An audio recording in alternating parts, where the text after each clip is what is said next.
नमस्कार दोस्तों, ocean network में आपका स्वागत है। पाकिस्तान की और चीन की पोल पट्टी इतनी जल्दी खुल जाएगी, इतनी जल्दी इनकी बौखलाहट सामने आ जाएगी, ये तो हमने सोचा ही नहीं था।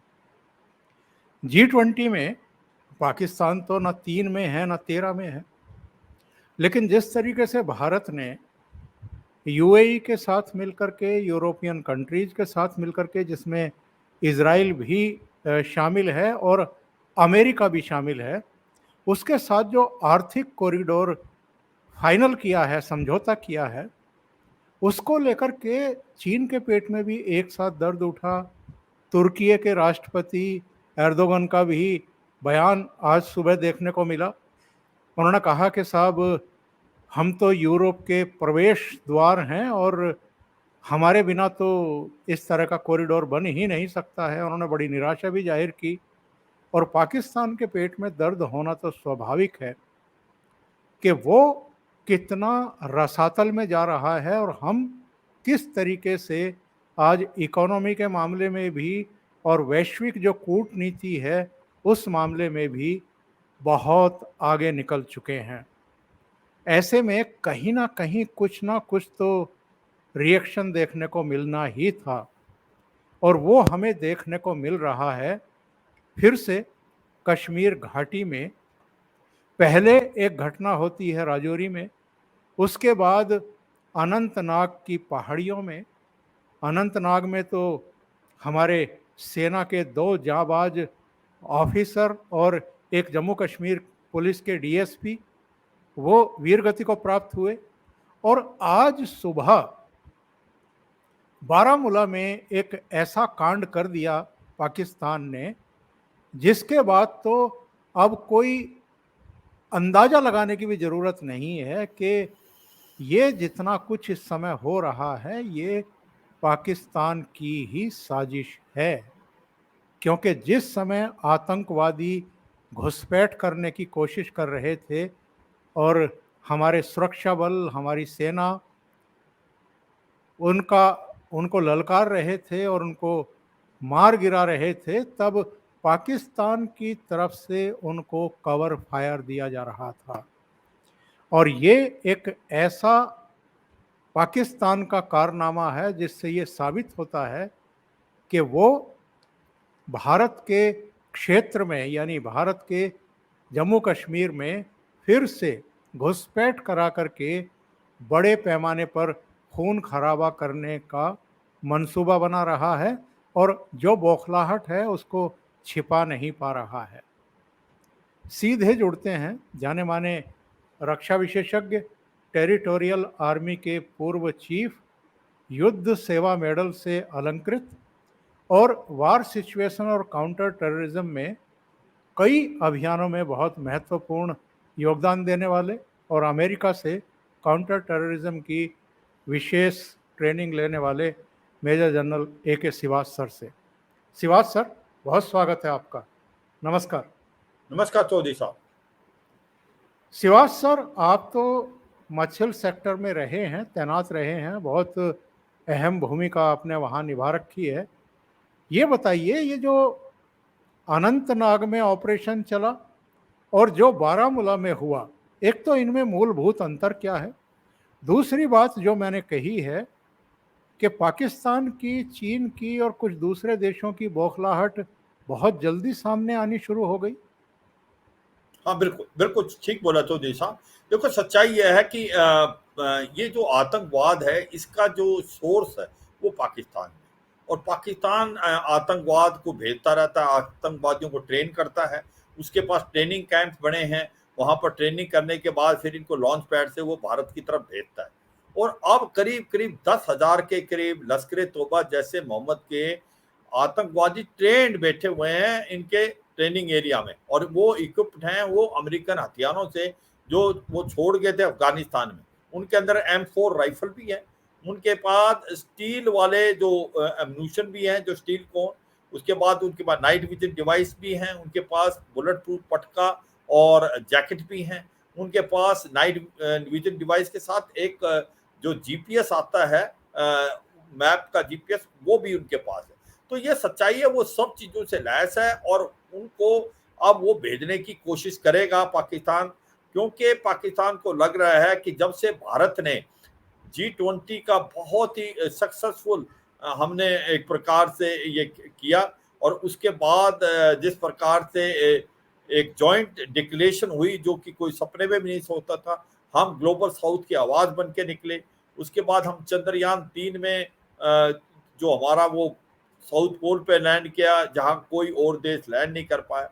तो कहीं ना कहीं पाकिस्तान के ऊपर तो सांप लौट गया है, उसको ये भा नहीं रहा कि भारत कहां से कहां पहुंचता जा रहा है। और ऊपर सोने पे सुहागा जो भारत ने दूसरा करके दिखाया कि भारत का सऊदी अरेबिया का और यूरोप का जो इकोनॉमिक कॉरिडोर जिसको बोलते हैं India middle east Europe economic corridor, और वो कॉरिडोर इतना महत्वपूर्ण है कि वो 2024 तक उसका रोड प्लान बन जाएगा और वो अगले 5-6 साल तक पूरा कंप्लीट हो जाएगा, जिसका मतलब वो समुद्र से बॉम्बे और बाकी पोर्ट जो वेस्टर्न पोर्ट है वहां से मिडिल ईस्ट में जाएगा, दुबई गल्फ कंट्रीज में, और वहां से फिर बाई जो इनके रेल है वो मूव करेगा और फिर आगे बाई शिप से फिर वो यूरोप जाएगा।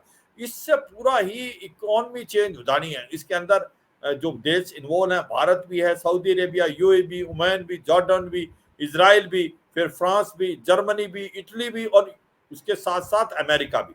तो आप देखें इससे पूरा गेम चेंज। और क्योंकि सऊदी अरेबिया, यूएई अब वो ऑयल इकोनॉमी से अलग जाना चाहते हैं, उनको पता है ये 10 साल के बाद ऑयल की कोई अहमियत नहीं होगी, और उनको पता भारत एक फास्टेस्ट ग्रोइंग इकोनॉमी है, एक बहुत बड़ी मार्केट है। तो ये भी कहीं ना कहीं पाकिस्तान को सह नहीं रहा, इसलिए उसने आतंकवाद को फिर दोबारा जनरेट करने, पता है उसको कि हमारा जब आर्टिकल 370 और 35A एब्रोगेट होने के बाद भारत का जो जम्मू एंड कश्मीर है वो बहुत ही शांतिपूर्ण हो गया था। यहाँ पर डिस्ट्रिक्ट डेवलपमेंट काउंसिल के इलेक्शन हुए, पंचायत इलेक्शन हुए, टूरिज्म रिकॉर्ड टाइम का हुआ, IAM, medical college, engineering college, degree college बन गए हैं, और एक प्रकार से सड़कों का जाल बिछ गया है। रेलवे लाइन मेट्रो अभी बारामूला तक चली गई है। तो ऐसे में पाकिस्तान को लग रहा है कि उसकी तो गेम खत्म। ऊपर से पीओजे के और गिलगित पाकिस्तान के अंदर अब लोग सड़कों पे आ गए हैं, वहां पर लोगों ने आक्रोश जताया है और एक प्रकार विद्रोह कर दिया उन्होंने। उनको पेंशन नहीं मिली, पे नहीं मिली, बिजली जो है 24 घंटे में से 21 घंटे आती है, जो 54 रुपए पर यूनिट है, जो मंगला डैम में 5 रुपए पर यूनिट बनती है, और वहां पर नीलम नदी का मुंह मोड़ के इनको पंजाब की तरफ कर दिया।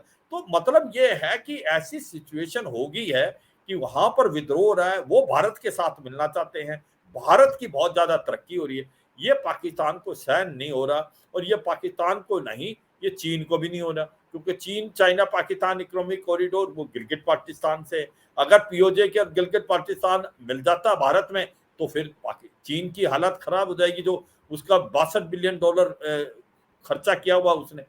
तो इनको मद्देनजर रखते हुए अब पाकिस्तान, क्योंकि वहां इंटरिम गवर्नमेंट है, वहां सबकी चलती है, तो एक ही है पाकिस्तान की आर्मी की और आईएसआई, तो उन्होंने आतंकवाद को अब फिर बढ़ावा दिया। क्योंकि हुआ क्या है कि लास्ट 10 साल और स्पेशली लास्ट 2 साल में आतंकवाद की कमर तोड़ दी थी भारत ने, और करीब करीब 70 के करीब आतंकवादी रह गए हैं। और अब जो आतंकवादी थे उनका मोराल भी डाउन था, उनके पास एम्यूनिशन भी नहीं था, और अब उनको घेर लिया था, और ऐसा लगता है अगले 2-3 साल में आतंकवाद बहुत कम हो जाएगा। और पत्थरबाजी की घटनाएं बिल्कुल नहीं हो रही थी, जो पैसा आता था हवाला का हुर्रियत को आईएसआई से, और वो फिर बच्चों को एक बार मिसलीड करके पत्थर फेंकाते थे, वो बिल्कुल बंद है, क्योंकि हुर्रियत वाले सब जेल में डाल दिए हैं, कोई पत्थरबाजी नहीं होती। कहीं हम ज्यादा इतने सक्सेसफुल नहीं हुए, तो शायद हम साउथ कश्मीर में रेडिकलाइजेशन जो है वो हम चाहते थे कि और कम हो, उसमें कमी होने की जरूरत है। मगर और पैरामीटर आप देखें, वो सारे पैरामीटर टिक है, वो सब अच्छे करे। तो ऐसे में पाकिस्तान से ये सहन नहीं हो रहा कि भारत का जो जम्मू कश्मीर बहुत आगे निकल गया। भारत ने यहाँ पर श्रीनगर में मीटिंग भी कराई, लेह लद्दाख में मीटिंग कराई, जिसमें सऊदी अरेबिया, यूएई के लोग भी आए, और उन्होंने जो इन्वेस्ट भी करने की एक प्रकार से प्लान बनाए। तो अब पाकिस्तान चाहता है कि कहीं आतंकवाद का सहारा ले और आतंकवाद को दोबारा यहाँ पर जनरेट करे, एक्टिवेट करे। और ऐसे में क्योंकि अभी मुनीर आसिम जो जनरल हैं, उनके चीफ, उनका राज है, क्योंकि जो इंटरिम गवर्नमेंट है उसके तो बस की है नहीं। तो अब ये एकदम आप देखेंगे लास्ट 5 दिन में 3 इनकाउंटर हो, एक रजौरी पुंछ में हुआ, और एक ये कोकरनाग अनंतनाग में चल रहा है, और दूसरा ये आज जो बारामूला में हुआ, जो 3 आतंकवादी कोशिश कर रहे थे अंदर घुसने की, काउंटर इन्फिल्ट्रेशन ग्रिड ने बहुत पुख्ता था, उन्होंने तीनों को मार गिराया। तो ये सच्चाई है, ये बात अभी बढ़ेगी, और इसलिए मैं ये कहता हूं कि अब हमें भी अपनी थोड़ी स्ट्रेटेजी चेंज करनी पड़ेगी। और जब आप आगे क्वेश्चन पूछोगे तो फिर मैं इनका डिफरेंस भी बताऊंगा कि लाइन ऑफ कंट्रोल में और जो हिंडरलैंड में काउंटर टेररिज्म को लड़ने का क्या फर्क है। चौधरी साहब। शिवाज साहब, हमने ये देखा है कि जब जब पाकिस्तान में घरेलू दबाव बढ़ते हैं, अलग अलग समस्याओं को लेकर के जब वहाँ जनाक्रोश सामने आता है, और इधर जिसकी आपने चर्चा की कि गिलगिट में, बाल्टिस्तान में, पीओजे में, उधर अगर हम देखें तो बलूचिस्तान में, सिंध में, अलग अलग हिस्सों में इस समय असंतोष है, धरने हैं, प्रदर्शन है, लोगों की अलग अलग मांगे हैं, ऊपर से उनका इलेक्शन भी होने जा रहा है। बिल्कुल।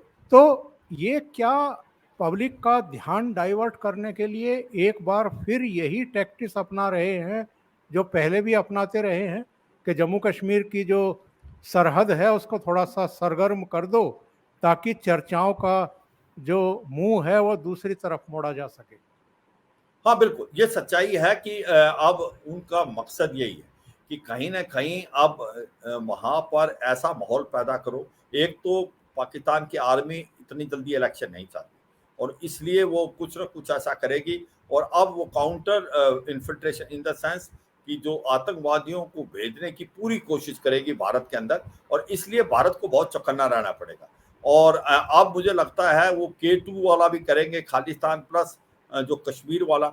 अब जो ड्रोन का इस्तेमाल करके ये हथियार और वेपन एम्यूनिशन भेजे हैं इन्होंने, पंजाब और जो जम्मू के इलाके में, मेरे को लगता है काफी सक्सेसफुल भी हुए हैं, क्योंकि अब हथियार काफी नजर आ रहे हैं कश्मीर घाटी में। अब बात आती है कि पाकिस्तान तो बाद नहीं आएगा, पाकिस्तान अब आतंकवाद का जो है मुझे लगता है पूरा जोर लगाएगा, स्पेशली बर्फ पड़ने से पहले वो ज्यादा से ज्यादा इन्फिल्ट्रेशन करने की कोशिश करेगा इस साल, और इस साल हमें बड़ा चौकन्ना रहना पड़ेगा। आपने बहुत ठीक बोला, क्योंकि वो नहीं चाहता पाकिस्तान की आर्मी इलेक्शन जल्दी हो, वो चाहते हैं इमरान खान को टोटली साइड लाइन कर दिया जाए, इलेक्शन को थोड़ा डिले करें कि भाई जब इलेक्शन हो तो जैसी गवर्नमेंट उनको चाहिए वैसी आनी चाहिए। तो ऐसे में भारत को बहुत चौकन्ना रहना पड़ेगा।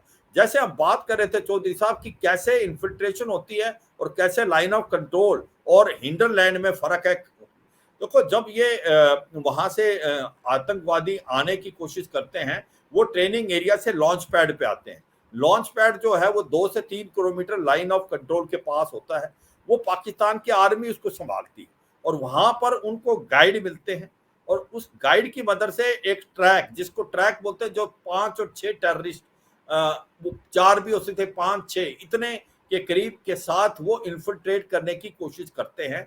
उनके साथ वो गाइड आता है, और वो गाइड को रास्ते पता होते हैं, गाइड को वो ट्राई भी करता है कि एलसी फेंस के अंदर से घुसने की कोशिश करें, तो वो ट्राई करते हैं। वो अलग बात है कि हम उनको वहीं मार गिरा सकते हैं एलसी फेंस पे ही, मगर वो अगर सक्सेसफुल हो जाते हैं तो ये गाइड उनको लेके आता है, और उसके बाद जिस प्रकार से वो एलसी फेंस क्रॉस करके 1 टियर 2 टियर मल्टी टियर हमने बना रखे उनको भी क्रॉस करने की कोशिश करता है। तो कहना क्या मतलब यह है, ये तो आप कह नहीं सकते कि 0% इन्फिल्ट्रेशन है, वो नामुमकिन है। वो कुछ ना कुछ ट्रैक क्रॉस कर जाते हैं, और उसके बाद वो फर्स्ट टियर सेकंड टियर करके फिर उनको गाइड मिलता है जो इनसे मिलाप करता है, और वो कश्मीर घाटी में उनको लेके जाता है। और अब जब कश्मीर घाटी में आ जाते हैं, फिर वो वहां पर ऑपरेट करते हैं। जब वो वहां ऑपरेट करते हैं कश्मीर घाटी में, वहां पर ऑपरेट करने का जो तरीका है वो बेसिकली है कि उनको वो करते हैं हिंडरलैंड में, गाँव में, शहरों में, और वहां पर ज्यादातर ऑपरेशन होते हैं अर्बन एरिया, बिल्टअप एरिया में। और क्योंकि वो समझते हैं कि हमारा जो एक प्रकार से लोकल लोग हैं उनके साथ हमारे को कॉपरेशन मिलेगी, और हमें ज़्यादा आसानी से लड़ने का मौका मिलेगा और हमने ब्रेन वॉश करना है। तो अब तक ये हो रहा था, मगर अब उनको लगने लगा है कि भारत की जो फौज है उसकी टैक्टिस है, उनको भारत के फौज के सोर्सेज बहुत अच्छे होंगे सिक्योरिटी फोर्सेज के, वो उस घर को घेरा लगा लेते हैं जहां पर आतंकवादी के होने की आशंका है, और उसके बाद इंटेलिजेंस उनका पुख्ता है, कॉप्टर है हमारे पास, ड्रोन्स हैं, और उसके बाद उस घर को गिरा देते हैं और उसके अंदर आईडी लगा के, और वो आतंकवादी वहीं मर जाता है। तो ऐसे में इनको अभी लगा कि ये स्ट्रेटेजी चेंज करनी चाहिए, अब यहाँ की बजाय पहाड़ों पे जाए, पहाड़ों पे जाए, हायर रिचेज हैं, वहां पर ऑपरेट करें और वहां खींचे फौज को, सिक्योरिटी फोर्सेज को, क्योंकि वहां पर जो बनावट है जमीन की कश्मीर घाटी में और लाइन ऑफ कंट्रोल पे, उसमें जो पहाड़ी इलाका और जंगली इलाका वहां पर नेचुरल केव्स हैं, जो नेचुरल केव्स हैं वो हाइड आउट बनने में बड़ा आसान है। तो इसमें भी जो कोकर राग में हाइड आउट है, हाइड आउट में उन्होंने खाना पीना रखा है जो कि इनके OGW वगैरह ने मदद की है, और वहां पर 2 महीने तक का लड़ सकता है, और इसलिए उस इलाके में आपको इतना आसान नहीं होता लोकेट करना केव को, वो जो हाइड आउट होता है, और हाइड आउट होती है हाइट पे, तो जब आप ऊपर चढ़ रहे हैं तो आपके ऊपर हमला करना आसान हो जाता है। और यहाँ पर जो आपका गाइड था, जो सोर्स था, वो है डबल क्रॉस कर गया, उसने खबर आतंकवादियों को भी दे रखी थी, तो इसलिए ये इतनी कैजुअलिटी हुई है। और ये सच्चाई है कि अब ये बदलेगी आतंकवाद का, जो अब कश्मीर घाटी के अंदर भी आप देखेंगे ज्यादा ऑपरेशन अब पहाड़ों पे होंगे और हिल्स पे होंगे। ये भी सच्चाई है कि जब तक बर्फ नहीं पड़ती और पासिस बंद नहीं होते, इन्फिल्ट्रेशन की कोशिश बहुत ज्यादा होगी। अब आते हैं, हम जो बात कर रहे थे कि हम जब लाइन ऑफ कंट्रोल क्रॉस करते हैं, उसके बीच में और लाइन ऑफ कंट्रोल और एलसी फेंस के बीच में भी 1.5-2 किलोमीटर का रास्ता हो सकता है, क्योंकि फेंस जो बनाई जाती है वो पहाड़ पे बनाई जाती है, और जबकि एलसी हो सकता है नाले के साथ हो, तो वो वहां से जो एलसी और एलसी फेंस के बीच में भी ऑपरेट करती है फौज, और एलसी फेंस के ऊपर भी है कि एलसी फेंस को क्रॉस ना करे। अब वहां जो भी है एलसी और एलसी फेंस के बीच के अंदर भी केव बहुत है, वहां पर भी ये आके छुप जाते हैं और वो कोशिश करते हैं, देखते हैं कि कब मौका लगेगा कि वो क्रॉस करें एलसी फेंस को। जो वहां पर भी केव्स हैं, वहां पर भी अगर आप देखेंगे पहाड़ी इलाका है, जंगली है, उसकी कोशिश करते हैं, और उसकी मदद करती है पाकिस्तान की आर्मी, क्योंकि वहां से 1 किलोमीटर ही जो लाइन ऑफ कंट्रोल पे उनकी पोस्टें हैं। तो लाइन ऑफ कंट्रोल जब ऐसा आपको पता चल गया कि आतंकवादी कोशिश कर रहे हैं इन्फिल्ट्रेट करने की, तो आपका वहां पर मुठभेड़ होती है, आप करते, इतने में पाकिस्तानी जो पोस्ट हैं उनकी तरफ से वो फायर करती है, वो आपको कवरिंग फायर देगी उनको, सो दैट आपकी अटेंशन डाइवर्ट हो जाए और वो निकल जाए, या तो वो पार कर जाए या वापस आ जाए। तो वो ऐसी कोशिश करती है, और इस जो ऑपरेशन बारामूला में हुआ एग्जैक्टली वही हुआ।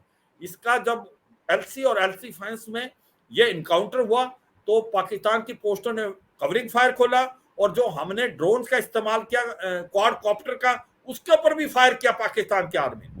जैसा अपने व्यूअर्स को मालूम है कि हमारा और उनका सीज फायर है, हम फायर नहीं करते, तो एलसी फेंस पे मुझे लगता है वो टाइम चला गया। अगर पाकिस्तान की पोस्ट ने फायर किया है तो उसको बहुत जबरदस्त जवाब देना चाहिए, और उसके ऊपर जैसे पहले हम एक प्रकार से पूरा फायर एक पोस्ट पे लाके उसको बर्बाद करते थे, तो ऐसा करें, क्योंकि बारामूला वाला एक ऐसा केस है जहां पर क्वाड कॉप्टर पे इन्होंने एक बार फायर किया और इन टेररिस्टों को वो कवरिंग फायर पूरा दे रहे थे।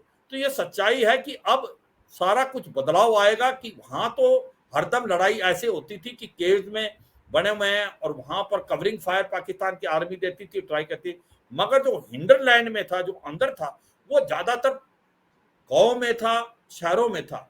अब वहां पर भी मुझे लगता है शिफ्ट हो जाएगा, ये पहाड़ों में, जंगलों में जो नजदीक है वहां पर ऑपरेशन ज्यादा होंगे, तो इसलिए हमें स्ट्रेटेजी चेंज करनी पड़ेगी, हमें सोच समझ के चलना पड़ेगा। तो इसी प्रकार जो आरा राष्ट्रीय राइफल जो अंदर को हिंडरलैंड में करती है, उसका जो माइंड सेट था वो भी थोड़ा चेंज करना पड़ेगा, क्योंकि अब ये लड़ाई ज्यादातर आप देखेंगे कि ये हायर रीचेज पे होगी, केव्स हैं वहां और OGW हैं। तो इसलिए अभी हमें क्या करना पड़ेगा, एक तो जो श्रीवास ये साहब, हाँ श्रीवास साहब, मैं जानना चाहता हूँ, जो हमारी फौजें, जो हमारे सुरक्षा बल हैं, वो तो अपनी अपनी जगह तैनात है, चुस्त हैं, चौकस हैं। जब भी घुसपैठ होती है वो कार्रवाई करते ही हैं। इसमें कई बार हमारी भी कैजुअल्टी होती है, वो भी मारे जाते हैं। हमें ये भी पता चल गया है कि कुत्ते की दुम सीधी होने वाली है नहीं। तो ये जो टेढ़ी दुम है पाकिस्तान की, इसको सीधा करने का कोई बड़ा उपाय ऊपर से ही सोचना पड़ेगा क्या? दिल्ली से बिल्कुल ही बिल्कुल सोचना पड़ेगा क्या? एक निर्देश देना पड़ेगा, जिसके संकेत पिछले दिनों राजनाथ सिंह साहब ने भी एक प्रोग्राम में दिए थे कि अगर उधर से कुछ होता है तो हम छोड़ेंगे नहीं, घुस कर के मारेंगे। क्या वो समय आ गया है कि एक बड़ी और कड़ी कार्रवाई कर दी जाए? हाँ बिल्कुल, ये बात आपने बहुत अच्छी की, मैं उसी पे आ रहा था कि अब ऐसे ऑपरेशन तो यहाँ होंगे, मगर ये सच्चाई है कि इसकी प्रॉब्लम यहाँ जम्मू एंड कश्मीर में नहीं है, इसकी स्रोत, इसका सोर्स पाकिस्तान में है। अगर हमने पुलवामा के बाद बालाकोट किया, उड़ी के बाद सर्जिकल स्ट्राइक किया, अभी हमें बहुत ज्यादा सर्जिकल स्ट्राइक करने पड़ेंगे और उन कैंपों को बर्बाद करना पड़ेगा जो कि जहां पर ये इन्होंने अपने आकाश को बिठा रखा है या आतंकवादियों को बिठा रखा है। अब उसके तरीके बहुत है, उसके पास अभी हमारे पास हथियार भी हैं ऐसे कि जो हम यहां से भी फायर कर सकते हैं, जैसे कि हमारे पास अब रफेल है, उसके अंदर बहुत ज्यादा अच्छी मिसाइल हैं, चाहे scalp missile, mica missile, hammer missile, और भी बड़े तरीके हैं जो कि अंदर रह के अपने लाइन ऑफ कंट्रोल से हम 400-500 किलोमीटर और पिन पॉइंट जहां पर आतंकवादियों का कैंप है उसको बर्बाद करना पड़ेगा। और मुझे लगता है कि गवर्नमेंट अब इसको छूट देने वाली है, और अगर रिक्वायरमेंट की तो जिस प्रकार से सर्जिकल स्ट्राइक अंदर घुस के मारा था वो भी करेंगे। अब टाइम आ गया कि पाकिस्तान को एक सबक सिखाना, पाकिस्तान के अंदर घुस के मारना जैसे पहले मारा था, क्योंकि पाकिस्तान, सच्चाई है कि एक कुत्ते की पूंछ की तरह है, इतना ट्राई करो सीधा करने के लिए, मानने का नहीं, और अब ये आतंकवाद का फैलाने की कोशिश करेगा। और इसका सबसे अच्छा तरीका है घुस के मारो, वहां मारो जहां पर सोर्स है, और उसके तरीके हैं। आपके पास रफेल भी है, आपके पास MQ-9 ड्रोन जो 2 अभी हमारे पास नेवी के पास हैं और हमें 31 और मिलेंगे। मैं अपने व्यूअर्स को बताना चाहूंगा, जैसे अल जवारी को मारा था पाकिस्तान के काबुल में, मारा था अफगानिस्तान में अमेरिकन फोर्सेस ने, वो उसी से मारा था। तो अब सच्चाई है कि हमें सर्जिकल स्ट्राइक करने पड़ेंगे, इसकी छूट बिल्कुल दे दी है। और आपने एक बड़ा इशारा किया कि अब वो भी टाइम आ गया कि गिलगित पाकिस्तान और POK के लोग हैं, वो भी एक प्रकार से बड़े आक्रोश हैं और वो सड़कों पे आए हुए हैं, प्रहार कर रहे हैं।